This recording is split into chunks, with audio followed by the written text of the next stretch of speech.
वज़ीर आला पंजाब मरीम नवाज़ ने मरी जाते हुए सड़क किनारे ढाबे पर रुकीं और ख़ुद चाय बनाई। वीडियो सोशल मीडिया पर वायरल हो गई।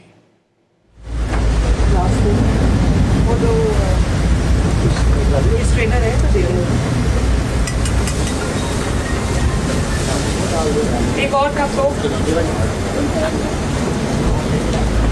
भाई दूध है? दूध है हमारे पास। खुला दूध गरम है? नहीं, ठंडा है। ये कौन सा दूध है? ये बेस का मिक्स है। तो फिर इसको कैसे गर्म करेंगे? अच्छा, एक मिनट। रोटी दे दो। इसमें डालो।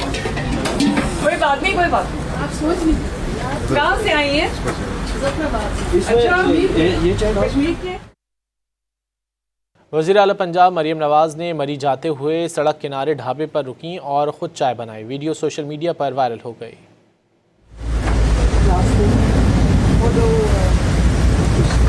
स्ट्रेनर है तो दे दो।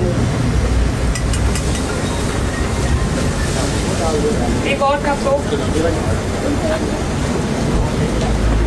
भाई दूध है? दूध है हमारे पास। खुला दूध गरम है? नहीं, ठंडा है। ये कौन सा दूध है? ये बेस का मिक्स है। तो फिर इसको कैसे गर्म करेंगे? अच्छा, एक मिनट। रोटी दे दो। इसमें डालो। कोई बात नहीं, कोई बात नहीं। आप सोच नहीं कहाँ से आई हैं?